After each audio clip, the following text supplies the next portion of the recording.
Hello everyone, good afternoon. कल हमने आप लोगों को कुछ क्वेश्चंस दिए थे एमसीक्यूज़ फॉर्मेट में। आज मैं आपको उसके आंसर्स बताने वाली हूँ। जिन क्वेश्चंस में एक्सप्लेनेशन की ज़रूरत है वहाँ पे मैं एक्सप्लेन करूँगी, और जहाँ पे एक्सप्लेनेशन की ज़रूरत नहीं है, आप लोग खुद से कर सकते होंगे, वहाँ पे मैं बता के आगे निकल जाऊँगी। लेकिन अगर किसी भी क्वेश्चन में किसी को कोई डाउट हो या लगे कि ये वाला आंसर नहीं होना चाहिए, दूसरा आंसर होना चाहिए, तो आप वो मुझसे डिस्कस कर सकते हैं, फिर मैं आपको उसको बाद में एक्सप्लेन कर दूँगी। ठीक है। तो काफ़ी लोगों ने कल आंसर सही दिए थे, लेकिन कुछ लोगों ने कुछ क्वेश्चंस गलत भी किए थे, और जैसा मैंने कहा था कि जो नहीं पढ़ाया गया उसको छोड़ भी दीजिए, तो कुछ लोगों ने छोड़ भी दिए थे। तो आज हम ये पूरा आंसर डिस्कस करेंगे। जो आप लोगों ने छोड़ दिए थे वो जो बताने लायक होगा वो आज मैं बताऊंगी, और जो कुछ एक्सपेरिमेंट बेस्ड क्वेश्चन है उसको हम बाद में डिस्कस करेंगे। तो चलिए स्टार्ट करते हैं। पहला क्वेश्चन था in a nucleotide. First question है हमारा, सॉरी एक सेकेंड।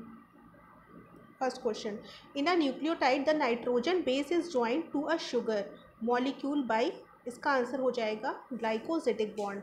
देखिए, जो हमारा डीएनए मॉलिक्यूल होता है उसमें हमारे क्या क्या चीज़ें होती हैं?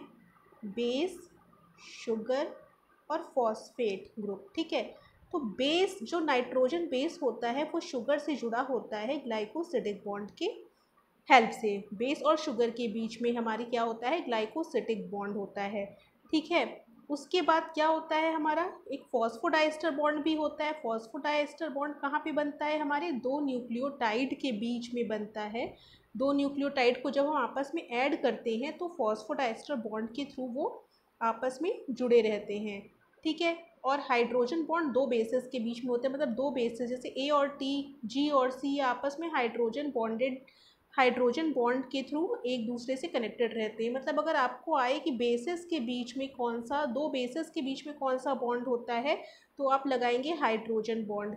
बेस और शुगर के बीच में कौन सा बॉन्ड होता है, तो आप लगाएंगे इसमें ग्लाइकोसिटिक बॉन्ड। और अगर आ जाए शुगर और फॉस्फेट की जो बैकबोन होती है, शुगर और फॉस्फेट की बैकबोन होती है, इनके आपस में कौन सा बॉन्ड होता है, तो आप लगाएंगे फॉस्फोडाइस्टर बॉन्ड।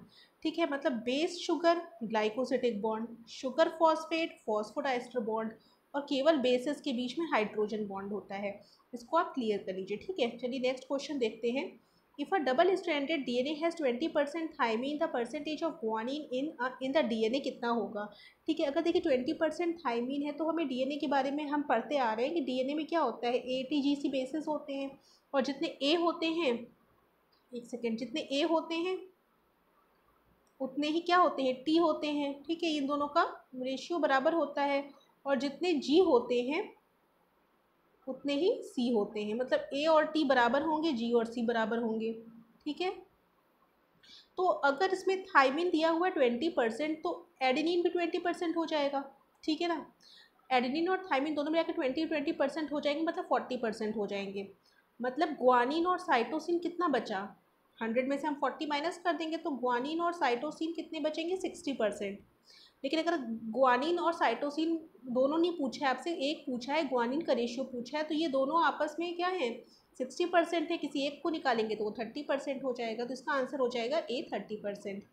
ठीक है। नेक्स्ट क्वेश्चन है, if a DNA contains 1000 base pairs then what would be its length. ठीक। उसकी लेंथ बतानी है हमें। हमें पता है कि दो बेसेस के बीच की लेंथ कितनी होती है? 3.4 एंगस्ट्रॉम। ये हम पढ़ चुके हैं पहले। हम क्या पढ़ चुके हैं, आप सब भी पढ़ चुके हैं। मतलब हमने आपसे डिस्कस नहीं किया, लेकिन आपने ये अपने इंटर लेवल तक में पढ़ा हुआ है कि दो बेसिस के बीच में जो डिस्टेंस होती है दो बेसिस के बीच में, वो होती है 3.4 एंगस्ट्रॉम। ठीक है। लेकिन अगर आपसे 1000 बेस के बारे में पूछा गया है कि कितनी डिस्टेंस होगी, तो 3.4 को आप 1000 से मल्टीप्लाई कर देंगे, तो आपका आ जाएगा 3400 एंगस्ट्रॉम। इसका मतलब ए ऑप्शन इसका सही है।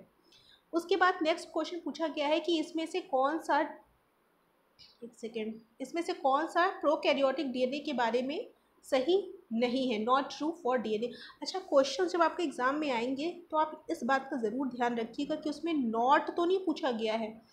कभी कभी नोट लगा के आ जाते हैं, और आप जल्दबाजी में क्या करते हैं, क्वेश्चंस को बिना पढ़े, ये तो मुझे आता है, ये प्रोकैरियोटिक डीएनए में क्या नहीं पाया, तो उसमें सारे ऑप्शन, उसमें तीनों सही होंगे, एक ही गलत होगा, तो आप सही वाले में से ही कोई लगा के चले आएंगे। ऐसा आपको नहीं करना है। आप पूरा क्वेश्चन एकदम ध्यान से पढ़िएगा कि उसमें नॉट वर्ड तो नहीं आया है, क्योंकि नॉट वर्ड बहुत कन्फ्यूज़ करता है। आप चाहे किसी भी कॉम्पिटिटिव एग्जाम में बैठ जाइए, ठीक है। अगर आप इसको जल्दी में पढ़ लेंगे कि what is true for DNA in prokaryotes, तो आपको तीनों ऑप्शन सही लगेंगे, आप पता चलो उन्हीं में से कोई एक ऑप्शन लगा के चले आए जल्दबाजी में, तो वो गलत हो जाएगा।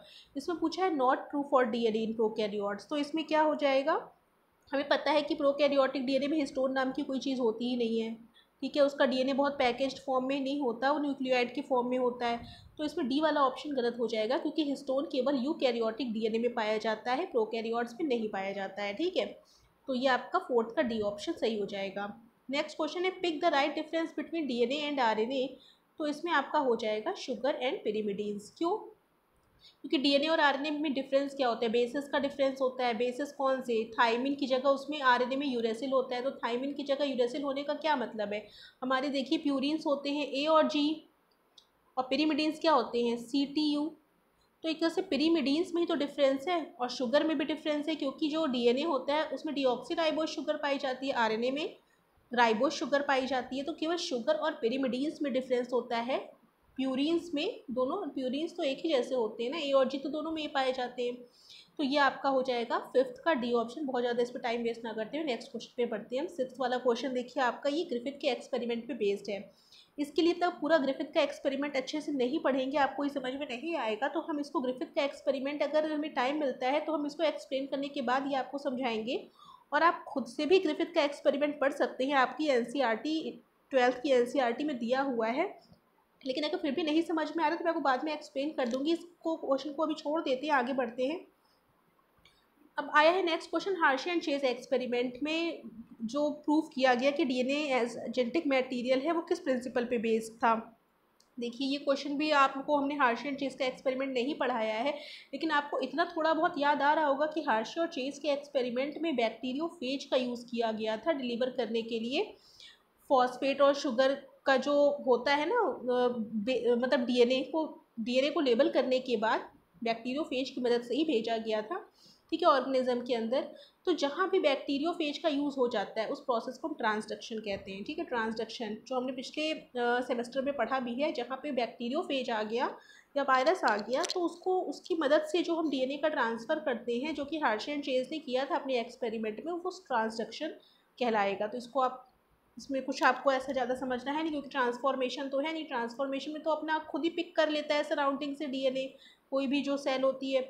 ट्रांसक्रिप्शन ट्रांसलेशन का तो कोई सिग्निफिकेंस यहाँ है नहीं, तो हमारा पहला ही ऑप्शन सही हो जाएगा, जो है ट्रांसडक्शन। ठीक, अब देखिए नेक्स्ट क्वेश्चन क्या है, a bacterial colony containing DNA made up of 100% N15 nitrogen bases is allowed to replicate in a medium containing N14 bases after 1 round of replication. यहाँ पे देखिए 1 राउंड रेप्लिकेशन के बाद पूछा गया कैसे बनेंगे।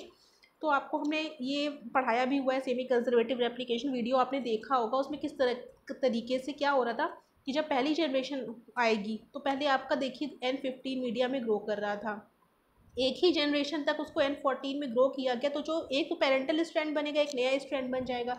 तो पेरेंटल स्ट्रैंड में एक जनरेशन के बाद N15 का एक स्ट्रैंड होगा, एक N14 का आ जाएगा। तो सारे के सारे इंडिविजुअल एक राउंड ऑफ रेप्लिकेशन के बाद हाइब्रिड ही बनेंगे। ठीक है, सबके में क्या होगा, एक स्ट्रैंड N15 का होगा, एक N14 का होगा, एक N15 का होगा, एक N14 का होगा। बना के देख सकते हैं, अगर इसमें किसी को कोई भी डाउट है तो मुझसे पूछ सकता है, मैं उसको पूरा बना के एक्सप्लेन कर दूंगी। ठीक है, क्योंकि 90% लोगों को ये पूरी तरह से कंफर्म होगा, इसलिए मैं इसमें ज़्यादा अभी टाइम नहीं दे रही हूँ। अगर किसी को भी डाउट है तो प्लीज़ आप पूछ लीजिए।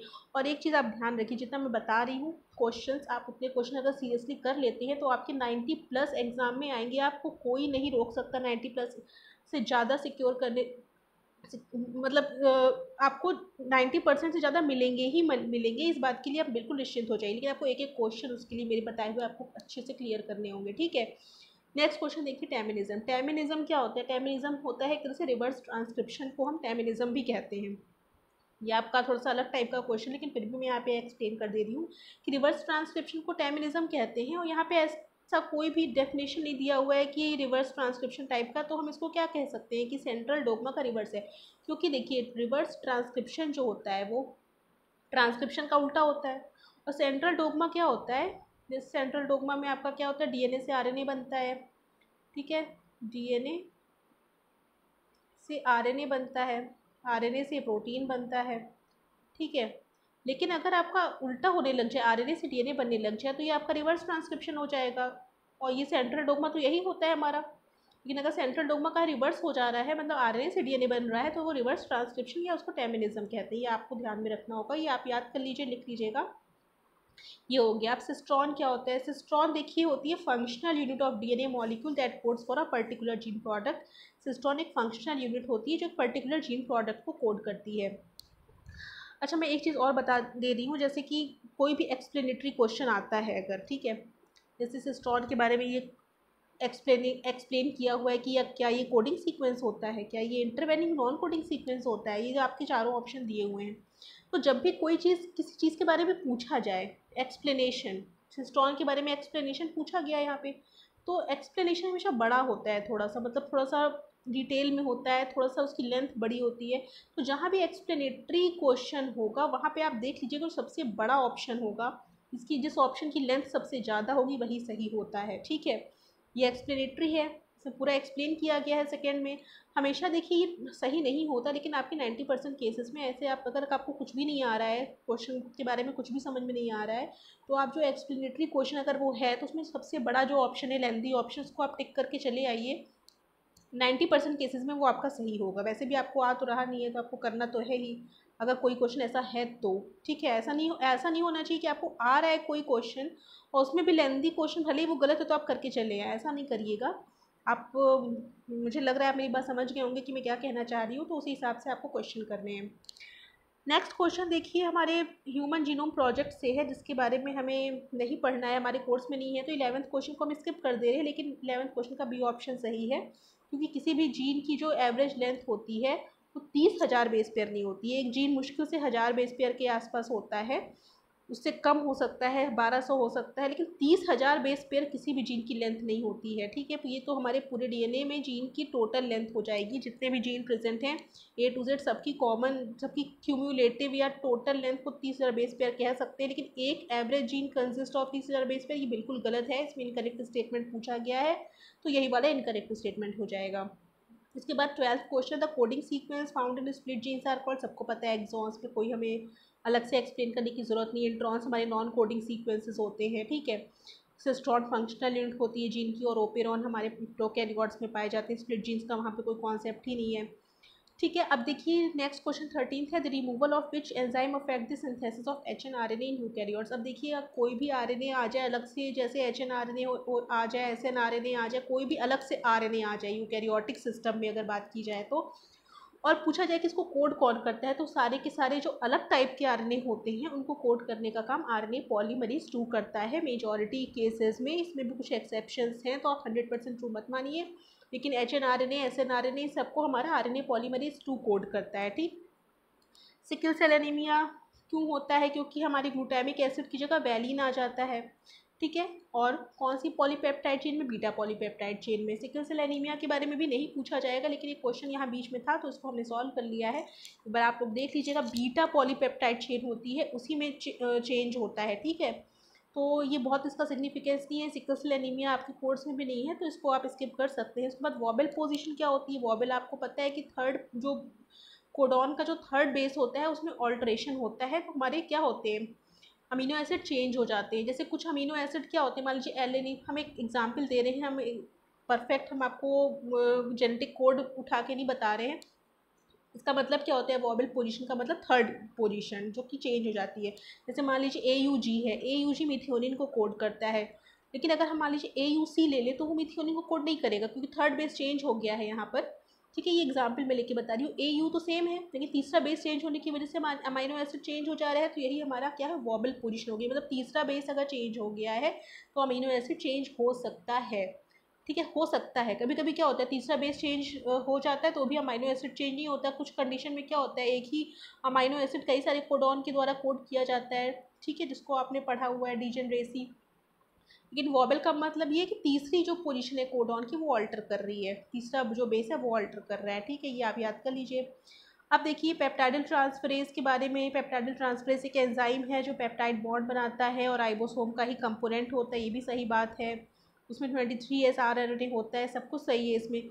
अब देखिए इसमें एक और चीज़, एक और मैं आपको ट्रिक बताने जा रही हूँ यहाँ पे। अगर कोई क्वेश्चन ऐसा आता है जिसमें ऑल ऑफ दीज दिया हुआ है नीचे, 95% केसेस में ऑल ऑफ दीज का ही ऑप्शन सही होता है। अगर आपको नहीं आ रहा है कोई क्वेश्चन और उसमें इस तरह की चीज़ें दी हुई हैं और एक ऑप्शन ऑल ऑफ दीज दिया हुआ है, तो आप ऑल ऑफ दीज लगा के चले आइए। अगर नहीं आ रहा है आपको क्वेश्चन, उस केस में बात बता रही हूँ, अगर आ रहा है तो आप अपने हिसाब से करिएगा, ठीक है। तो जहाँ ऑल ऑफ दिस का ऑप्शन होता है, अधिकतर 95% केसेस में वही सही होता है। तो ये मैं बता रही हूँ उन बच्चों के लिए जो नहीं कर पाएंगे या बहुत ज़्यादा नहीं पढ़ पाते हैं, नहीं समझ पाते हैं, जिन्होंने ऑनलाइन क्लासेस नहीं अटेंड की हुई हैं, तो इस ट्रिक से वो अपने काफ़ी क्वेश्चन सही कर सकते हैं, ठीक है। कोई एक्सप्लेनेटरी क्वेश्चन तो सबसे लंबी जो ऑप्शन होता है, सबसे लंबी लेंथ का जो ऑप्शन, उसको टिक करिएगा, और जिसमें ऑल ऑफ दीज का ऑप्शन होता है उसमें ऑल ऑफ दीज को ही सही करके आइएगा, अगर आपको क्वेश्चन नहीं आ रहा है तो, ठीक।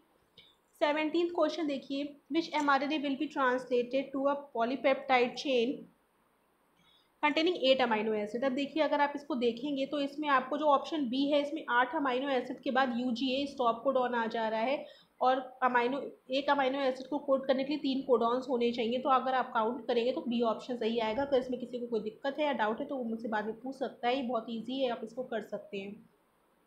नेक्स्ट क्वेश्चन है प्रोटीन सिंथेसिस की, जो ये 3-4 मतलब 6 पॉइंट्स दे रखे हैं, इसको आपको अरेंज करना है कि सबसे पहले कौन सा इवेंट होता है, सबसे बाद में कौन सा इवेंट होता है।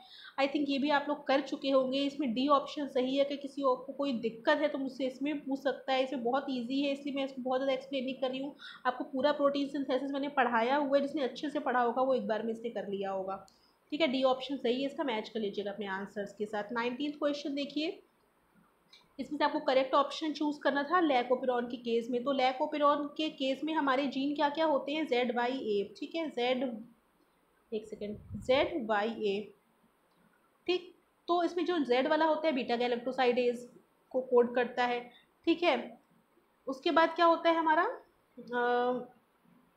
ZYA में जो हमारा Y होता है वो ट्रांस एसिटाइलेज को कोड करता है, और ए परमीएज को कोड करता है। तो ए के बारे में आपको पूछा गया है और वही सही है, बाकी के सारे ऑप्शंस रॉन्ग हैं आपके, आप चेक कर लीजिएगा।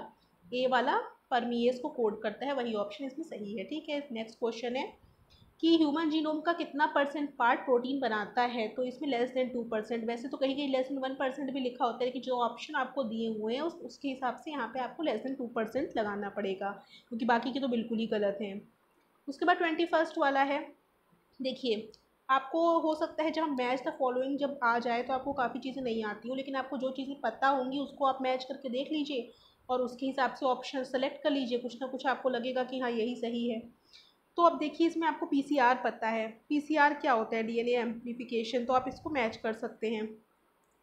तो आपने PCR को मैच कर लिया DNA एम्प्लीफिकेशन के बाद। उसके बाद आपने देखा इलेक्ट्रोफोरेसिस। इलेक्ट्रोफोरेसिस भी आपको पता है, इलेक्ट्रोफोरेसिस में क्या करते हैं हम, जेल पे क्या DNA को सेपरेट करते हैं, फ्रैगमेंट्स को सेपरेट करते हैं। तो C का M हो जाएगा, ठीक, D का R हो जाएगा, ठीक है। अब देखिए और क्या क्या आपको पता है। सदर्न ब्लॉटिंग में क्या होता है, आपको सदर्न ब्लॉटिंग और नाइट्रोसेल्युलोज शीट हमेशा इसका संबंध रहा है, उस पर ट्रांसफ़र करते हैं, बी का ओ हो जाएगा। उसके बाद आप देखेंगे आपको और भी अगर कुछ आ रहा है तो आप देख लीजिए। ऑटो रेडियोग्राफी एक्सरे फोटोग्राफी से रिलेटेड होती है, इसको आप ऐसे कर सकते हैं। रेस्ट्रिक्शन एंडोन्यूक्लियस का क्या होता है, produce fragments of different size. काफ़ी कुछ मैच हो गया, आप इसके हिसाब से आप देख सकते हैं कौन सा ऑप्शन सही है, वही आपका राइट ऑप्शन हो जाएगा। नेक्स्ट क्वेश्चन है enzyme which can break and seal the DNA strand is topoisomerase 2। देखिए जो हमारा DNA रेप्लिकेशन में हमने आपको कुछ एंजाइम की यूज़ बताए थे। रेस्ट्रिक्शन एंडोन्यूक्लियस तो अलग चीज़ हो गई, उसका तो यूज़ क्या होता है, किसी पैलिंड्रोमिक साइट पे DNA को कट करना, ठीक है। सील नहीं करता है कभी रेस्ट्रिक्शन एंडोन्यूक्लियस, कट करने का काम करता है, वो भी किसी पर्टिकुलर साइट पे, पैलिंड्रोमिक साइट पे। प्राइमेज क्या करता है, प्राइमर की सिंथेसिस करता है, ठीक। हेलिकेज क्या करता है, हाइड्रोजन बॉन्ड को ब्रेक करता है। और टोपो आइसोपरेज 2 के बारे में मैंने आपको बताया था कि अनवाइंडिंग करता है, मतलब DNA जब रेप्लिकेशन होता है तो वो रस्सी जैसा होता है ना, खींचता है, तो बहुत बीच में से खींचेगा तो दोनों तरफ जोर पड़ेगा तो DNA टूटने का डर रहेगा। आप रस्सी मान लीजिए, 2 रस्सी आपस में गुथी हुई हैं, उसको आप बीच में से खोलने की कोशिश करते हैं तो आगे और पीछे वाले पोर्शन पे जोर पड़ता है, तो आगे वाले और पीछे वाले जोड़ पे पोर्शन पे जोर पड़ के DNA टूट ना जाए, इसलिए टोपो आइसोमरेज 2 होता है, वो कहीं कहीं कट कर देता है ताकि वो थोड़ा रिलैक्स्ड हो जाए। मेरे ख्याल से मैं जो कहना चाह रही हूँ आप समझ रहे होंगे, मैं बना के बताती हूँ यहाँ पे। जैसे मान लीजिए ये रस्सी है, एक सेकंड फिर से बनाती हूँ। इस तरह की कोई रस्सी है, वो ऐसे आपस में गुथी हुई है, आप इसको यहाँ बीच में से खोलने की कोशिश करेंगे तो कैसा बन जाएगा, कुछ इस तरह से बन जाएगा। उसके आगे और पीछे वाले जब बीच में से आप इसको अलग अलग करेंगे तो ऊपर और नीचे वाले पोर्शन पे क्या पड़ेगा, स्ट्रेन पड़ेगा, तो वो टूटने का डर रहेगा।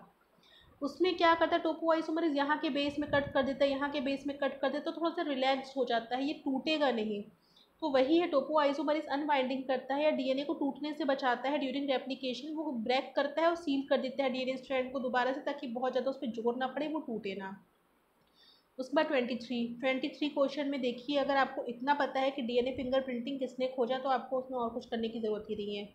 केवल अगर आप एक चीज़ ये मैच कर लेंगे, अलेक्स जेफरी ने डीएनए फिंगरप्रिंटिंग की खोज की थी, उसके बाद देखिए एक ही ऑप्शन में आपका ऐसा दिखा रहा है कि ई वाला पी के साथ मैच, तो ये आपका ऑप्शन सही हो जाएगा। बाकी वॉटसन ने तो आपका डबल हेलिक्स मॉडल दिया था, और भी जिसने जो दिया था, अगर आपको याद है तो आप उसके हिसाब से मैच कर सकते हैं।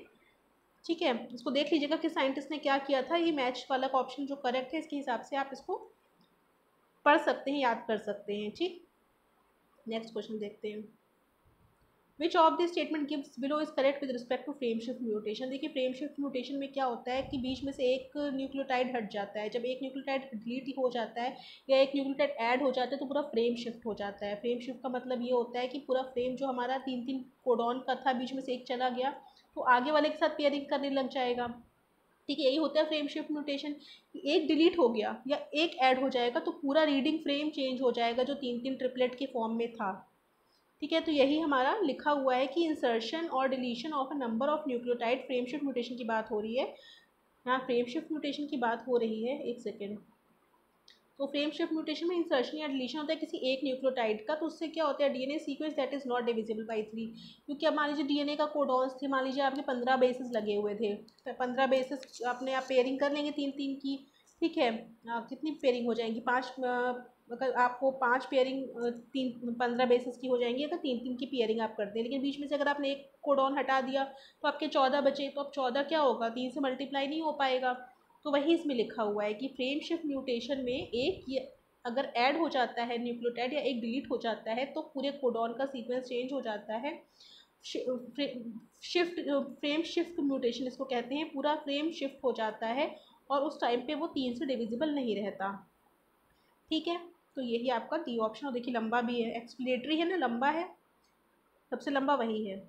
25वां देखिए, ये तो बहुत सिंपल है कि ट्रांसक्रिप्शनेशन फैक्टर जो आरएनए पॉलीमरेज होलो एंजाइम के साथ अटैच होता है प्रोकैरियोट्स में, वो सिग्मा फैक्टर होता है। उसके बाद AUG codons between AUG and stop codon is called open reading frame. 26 का आंसर बहुत ईजी है। 27 में आपको पता है कि जो लैकोपिरॉन होता है वो पॉलीसिस्ट्रॉनिक का टाइप होता है। 28 में आपको डीएनए का स्ट्रैंड दिया हुआ है, ट्रांसक्रिप्ट मतलब आरएनए का सीक्वेंस पूछा गया है, तो आप क्या करेंगे, इसका कॉम्प्लीमेंट्री ऐड कर देंगे और उसमें आप क्या करेंगे, टी की जगह यू कर देंगे। ठीक, सॉरी, ए की जगह जहाँ टी आना चाहिए वहाँ पे आप यू कर देंगे। ठीक है, जैसे आपका टी की जगह ए हो जाएगा, पहले टी की जगह ए हो जाएगा, अब ए की जगह आपका टी आना चाहिए लेकिन टी की जगह आप यू ऐड करेंगे, तो उसमें ये वाला ऑप्शन आपका सही हो जाएगा। 29 का देख लीजिए, इसमें बहुत ही ईजी है, ये आपको डीएनए और एप्लीकेशन में मैंने सारे एंजाइम के फंक्शन बताए हुए हैं, उसके हिसाब से आप इसको मैच कर लीजिएगा। और 30th क्वेश्चन का आंसर देखिए, एक ऐसा जीन जो हमेशा ही एक्सप्रेस रहता है सेल में, वो हाउसकीपिंग जीन कहलाता है, जैसे एक्टिन, ठीक है, यूबिक्विटिन, ये सारे जीन आपके हाउसकीपिंग जीन्स होते हैं जो हर टाइम एक ही जैसा एक्सप्रेशन पैटर्न को शो करते हैं। इनका जो एक्सप्रेशन पैटर्न होता है हर टाइम एक इक्वल रहता है। इसे जब हम रियल टाइम पीसीआर लगाते हैं तो उसमें हम क्या करते हैं, जो हम कंट्रोल लेते हैं कंट्रोल जीन, तो उसको हाउसकीपिंग जीन्स को ही कंट्रोल जीन की तरह यूज़ करते हैं। ठीक है, तो आप इसको सारे क्वेश्चन आपको मैंने बता दिए हैं, इसको आप कर लीजिएगा, इसने नहीं किया था तो आज के इतना ही रखते हैं। Thank you.